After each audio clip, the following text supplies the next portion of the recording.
Esses são os veleiros mais tecnológicos jamais construídos pela humanidade.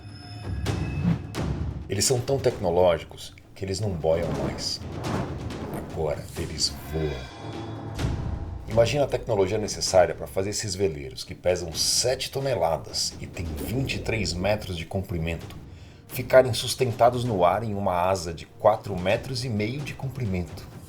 E imagina o desafio para os projetistas conseguirem criar um barco que navegue equilibrado assim, impulsionado por velas montadas em um mastro de 26 metros de altura. O nome desse modelo é a C-75. O número é o comprimento em pés e a C vem de America's Cup. Esse é o torneio mais caro e mais cobiçado da vela esportiva mundial.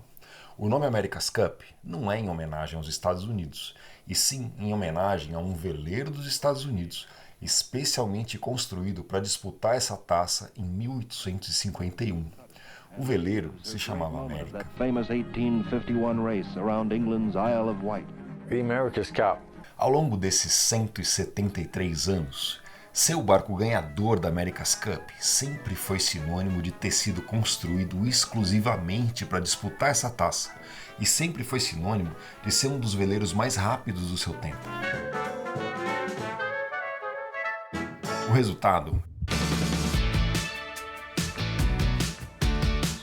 é uma evolução tecnológica incrível ao longo de 37 edições. Não é surpresa nenhuma, então, que a America's Cup é considerada a Fórmula 1 dos mares.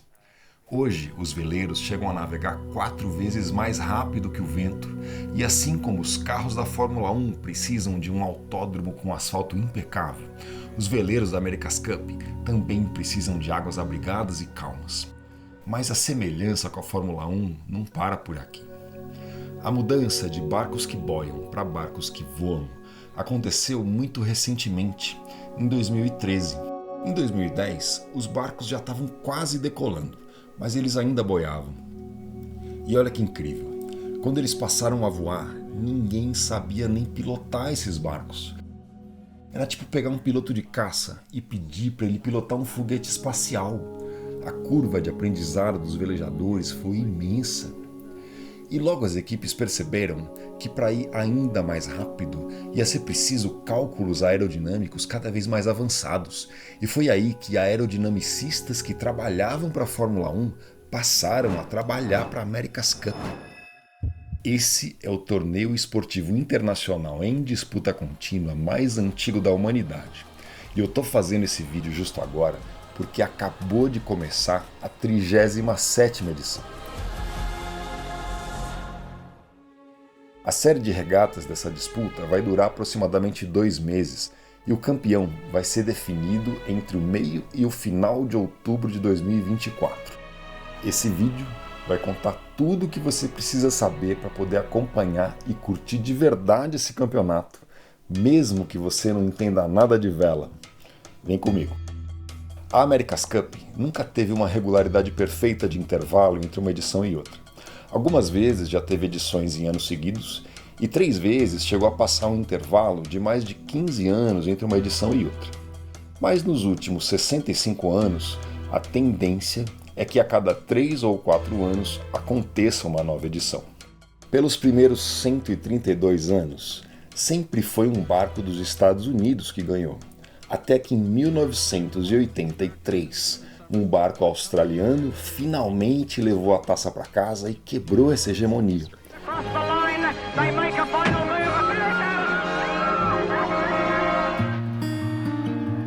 A partir daí, pode-se dizer que começou a história moderna da America's Cup. O que chama muito a atenção de quem está começando a descobrir os encantos dessa regata é que só existem 2 barcos competindo. O sistema é o seguinte: o ganhador leva a Copa para casa, até que chega alguém desafiando o campeão. A próxima edição, então, vai ser a disputa entre o desafiante e o defensor da taça. Acontece que várias equipes querem tentar ser o desafiante, então tem um campeonato que vai definir quem vai ser o desafiante. Essa disputa se chama Challenger Series E das últimas 13 edições da história moderna da regata, 10 delas, inclusive agora, tiveram o mesmo patrocinador principal, que é a famosa marca de moda Louis Vuitton. Portanto, a disputa para ver quem vai ser o desafiante é a Louis Vuitton Cup. Uma vez definido o desafiante, a disputa da taça de verdade se dá apenas entre dois barcos, entre defensor e desafiante. E essa disputa se chama America's Cup. É por isso que o slogan principal da competição é "There is no second place", não existe segundo lugar. E se você se perguntou que raios uma marca de moda tem a ver com regata? Pois é, outra marca de moda muito presente no torneio é a Prada, que está associada com a equipe italiana. Hoje ela se chama Luna Rossa Prada Pirelli, mas na primeira participação dela no torneio, em 2000, ela se chamava Prada Challenge.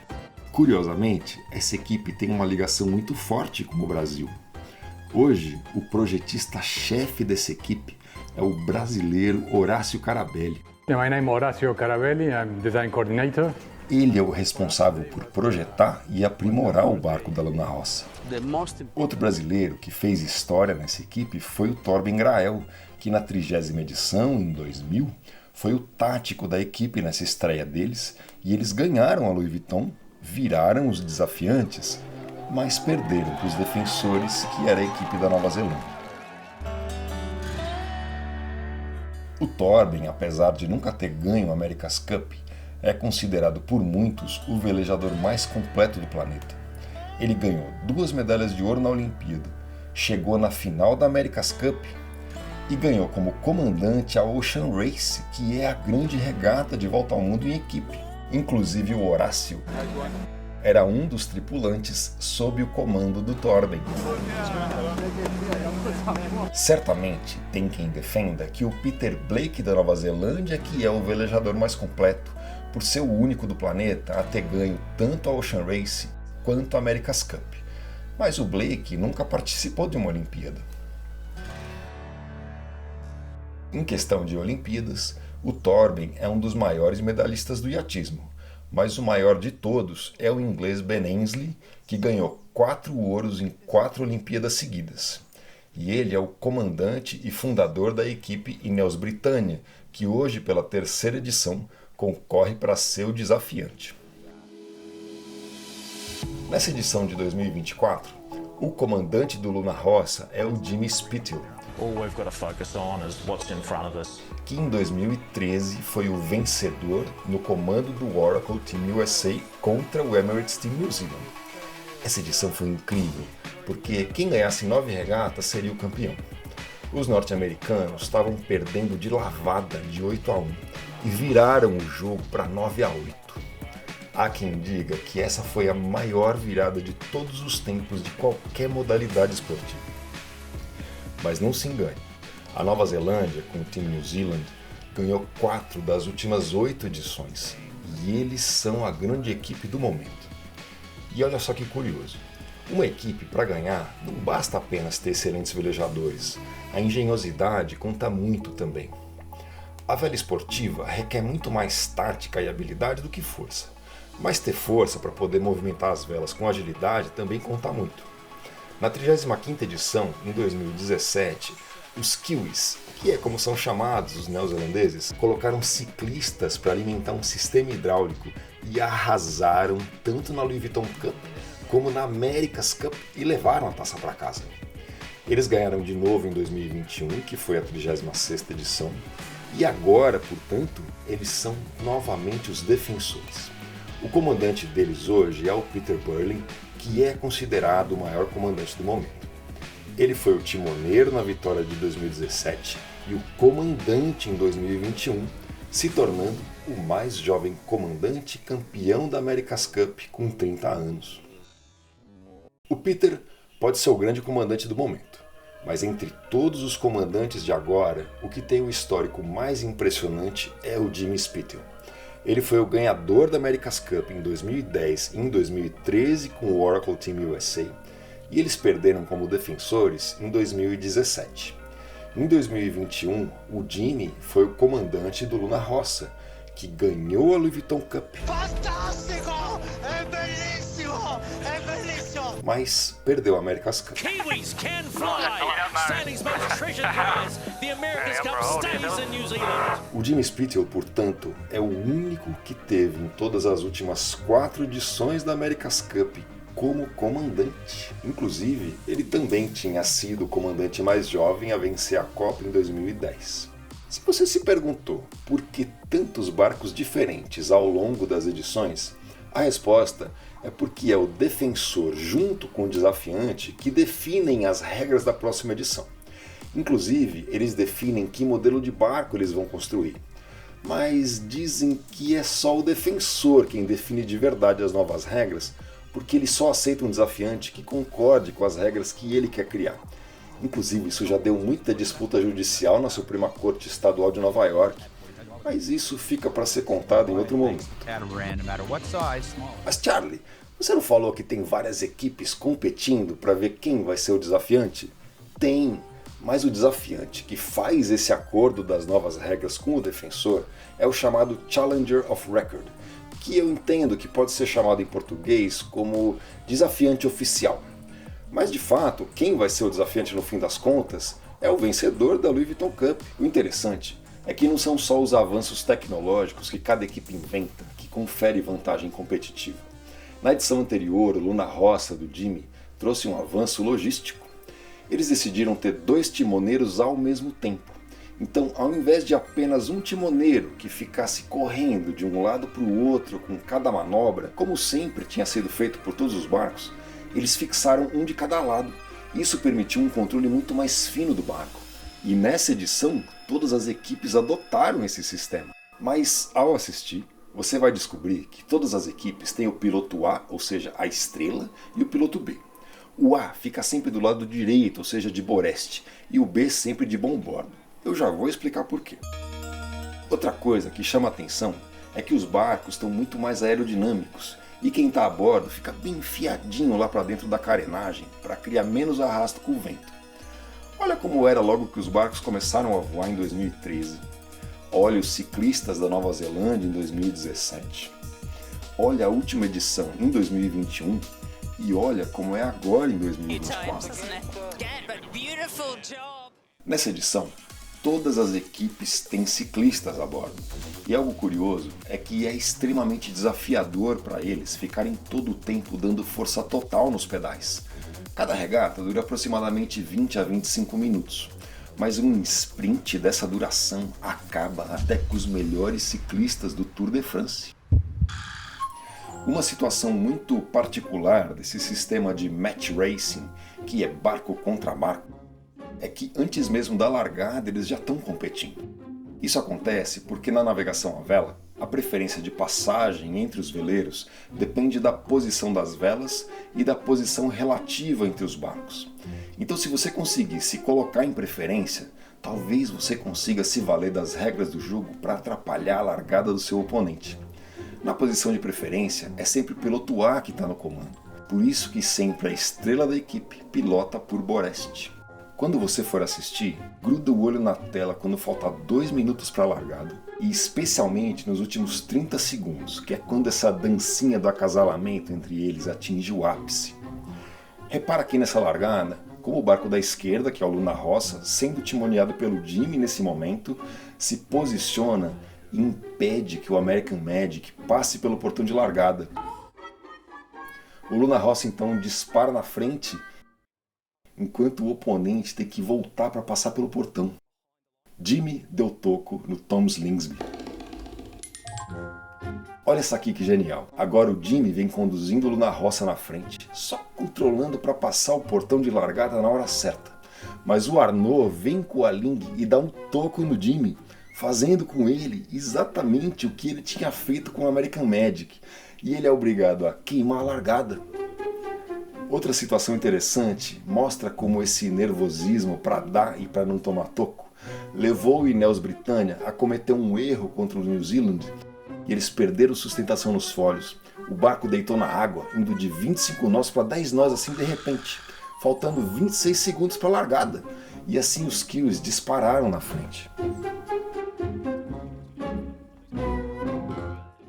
Algo muito bacana que também veio com a evolução da regata é a computação gráfica que permite o público espectador na TV entender a velocidade de cada barco, a distância que um está do outro, quem está de fato na frente, os limites da pista. E a novidade nessa edição é múltiplos feixes de radar que mostram a exata quantidade de vento em cada lugar da raia. Mas só quem tem acesso a isso somos nós, espectadores. Os velejadores ainda têm que sentir o vento à moda antiga. O defensor sempre prefere jogar em casa, mas dessa vez o time New Zealand não conseguiu levantar o dinheiro para jogar em Auckland, que é a capital deles. E foi assim que Barcelona, na Espanha, entrou na jogada. É tanta grana envolvida que, na verdade, nem se divulga claramente quanta grana é envolvida. Uma coisa fica bem evidente. Fora d'água também parece existir uma disputa extraoficial para ver qual bilionário vai gastar mais dinheiro financiando a sua equipe. Eu achei estimativas que uma equipe pobre tem que angariar pelo menos 50 milhões de dólares para ficar em último lugar. E em 2013, de acordo com o Wall Street Journal, a equipe ganhadora, que era o Oracle Team USA, gastou 115 milhões de dólares. Mas há quem diga que, na verdade, isso está mais para 300 milhões de dólares. Agora vamos entender qual o estado da arte que os barcos chegaram em 2024. Comparado com 2021, os barcos ficaram 1.000 quilos mais leves, pesando um total de 7 toneladas. Esse ganho foi feito reduzindo o peso dos folhos e reduzindo a tripulação de 11 para 8 pessoas. Na intenção de diminuir um pouco os custos de todas as equipes e aumentar as chances de mais participantes, nessa edição, o mastro, o estaiamento e os folhos com o sistema hidráulico basculante são todos one design, ou seja, são iguais para todos os barcos. Os braços dos folhos têm o peso de um carro e os folhos em si têm que aguentar todo o peso do barco. Esses folhos têm flaps no bordo de fuga para ajudar no controle da altura e o leme tem duas funções. Uma é controlar a direção do barco e a segunda é estabilizar o ângulo de cabeceio, assim como as asas traseiras de um avião. Tudo que se move embaixo d'água é controlado pelo sistema hidráulico, que por sua vez é acionado por baterias. A tripulação de 8 pessoas é dividida em 2 grupos. São 4 velejadores, sendo 2 timoneiros, um de cada lado, e os outros 2 controlam as velas e a altitude de voo dos barcos. Os outros 4 são ciclistas, sendo 2 de cada lado, com a função principal de fornecer energia para o sistema hidráulico que dá o movimento necessário para cada um dos componentes de controle do barco. Os cascos, além de terem que ser aerodinâmicos, têm que conter todos os sistemas necessários para controlar o barco. Mangueiras hidráulicas, bombas, óleo que tem a circulação controlada por centenas de válvulas computadorizadas e que recebem instruções inseridas por dispositivos que os velejadores usam para controlar os barcos. Então, ao apertar um único botão, vários controles podem ser acionados ao mesmo tempo. Os veleiros ainda são chamados de barcos, mas eles são, na verdade, mais parecidos com um avião.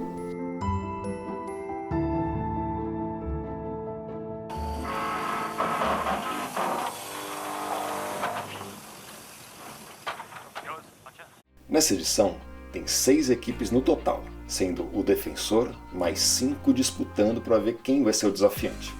Emirates Team New Zealand, comandado pelo Kiwi Peter Burling, e Luna Rossa Prada Pirelli, comandado pelo australiano Jimmy Spithill, são os franco-favoritos a levar a taça.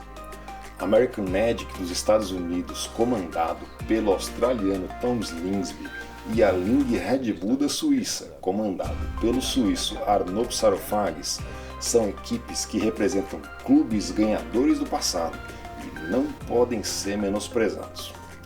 O desafiante oficial dessa edição é o Ineos Britânia da Inglaterra, que é comandado pelo inglês Ben Ainslie, e eles vêm com uma sede incrível ao pote. E os primos pobres dessa edição parecem ser os franceses do Orient Express, comandados pelo francês Quentin Delapierre. Uma curiosidade é que essa famosa e tão cobiçada taça, produzida em prata quase pura em 1848, é carinhosamente chamada em inglês de The Old Mug. o que poderia ser traduzido para o português como o caneco velho. Anota aí, as finais da America's Cup começam dia 12 de outubro de 2024, mas a Louis Vuitton Cup, que já está em andamento, vai ter as suas finais iniciando dia 26 de setembro. Essas duas Copas vão ser decididas no melhor de 7 vitórias. Você pode acompanhar tudo isso ao vivo no canal oficial da America's Cup no YouTube, que se chama Louis Vuitton 37th America's Cup Barcelona. Mas a transmissão é apenas em inglês. Quem acompanha a vela esportiva no Brasil sabe que praticamente não existe material feito em português sobre os grandes eventos mundiais de vela.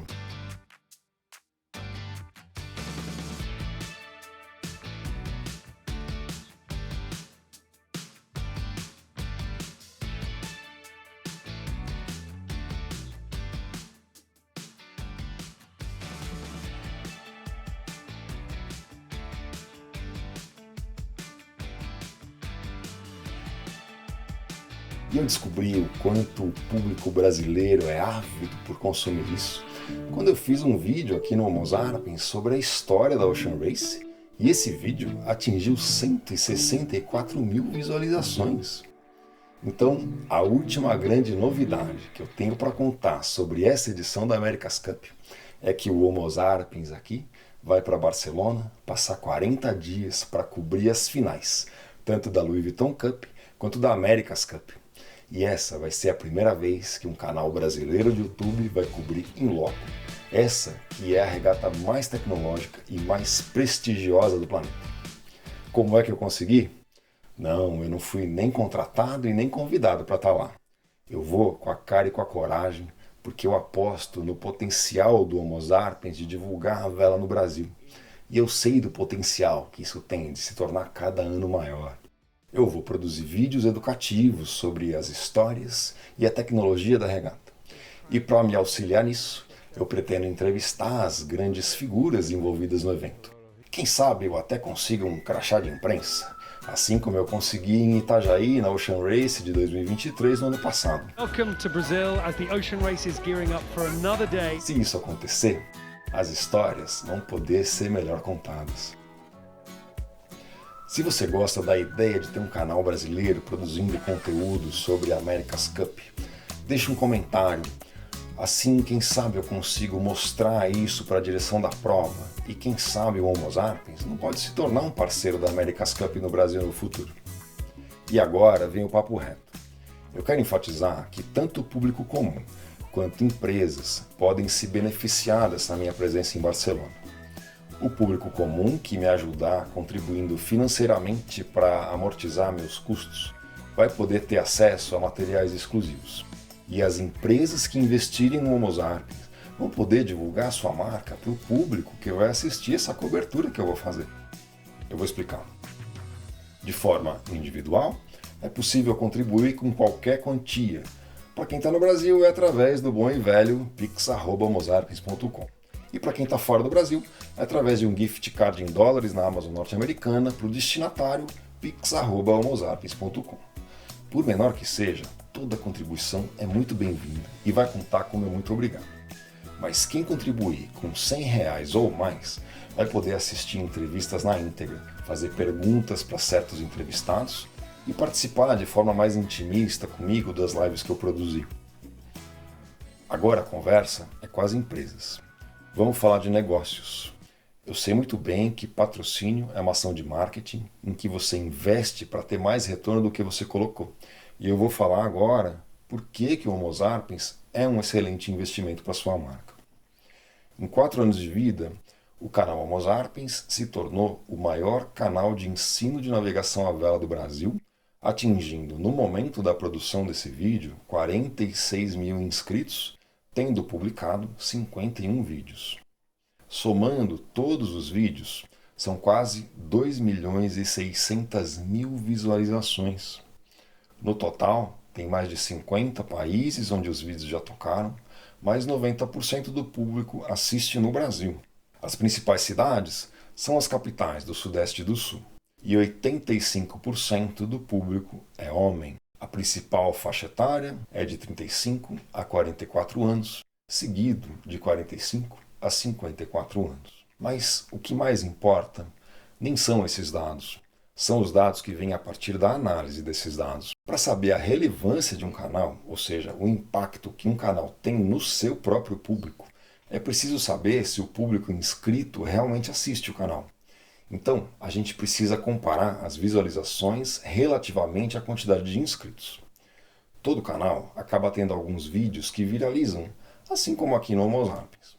Os 3 vídeos mais assistidos aqui são sobre o temido Cabo Horn, com 750 mil visualizações, sobre a volta ao mundo de Fernão de Magalhães, com 286 mil visualizações, e a história da Ocean Race, com 164 mil visualizações.